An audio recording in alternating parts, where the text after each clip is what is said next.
mazhab Syiah, mazhab Islam, tak tahulah parti Syiah ke ada mazhab ke. Kalau dia beza dengan kita kan, dengan Islam kan. Tu kita tolak, tapi yang penting musuh utama kita ni Israel. Kita patut lawan. Patut sokong lah si Iran tu yang duk fight kan, duk lawan Israel dengan Amerika ni, duk bantai bantai Palestin berapa lama. Sampai orang Palestin nak hidup pun susah, nak makan pun tak ada, nak minum tak ada. Sampai menderita macam tu kan. Ni hang sebabkan apa? Sebab dia Syiah. Sebab dia Syiah, hang tak mau nak sokong. Sebab dia bukan Islam. Hang tahu mana ada Islam ke mana? Dia satu Tuhan juga. Satu Tuhan dengan kita, satu Tuhan. Dia pegang Al-Quran juga. Tapi mazhab dia tak tahulah. Dia pun banyak mazhab. Kita pun ada juga mazhab. Rumah hang terbakar apa kan? Rumah terbakar ni. Orang Islam tak ada ni, kiri kanan ni. Ada geng-geng orang bukan Islam. Hang tak mau nak minta tolong dia. Rumah terbakar ni.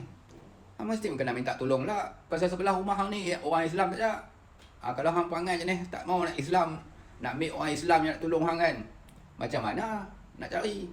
Hang kena cari juga agama lain, bangsa lain pun minta tolong kan, pasal rumah hang terbakar. Sama dengan Iran ni.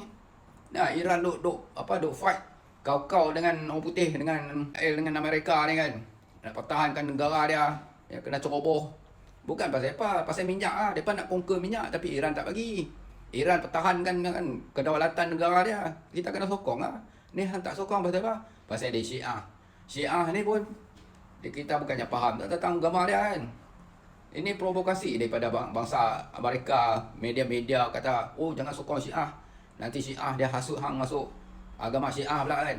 Amerika duk buat media-media, duk buat propaganda ni semua. Tengok Ali Khamenei kata pergi habaq dekat rakyat dia pun kan, kalau nak pergi Mekah, jangan duduk asing-asing, campur sekali dengan semua orang, dengan orang Islam.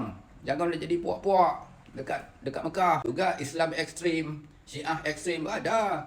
Yang duk puja-puja Ali kan. Ada, bukan tak ada. Depa punya mazhab, depa punya ekstrim, Syiah ekstrim depa ada. Bukan tak ada. Kita pun ada, Islam pun ada. Tu tengok Ayah Pin ni kat Terengganu kan. Dia Islam ekstrim lah tu. Tak tahu macam mana.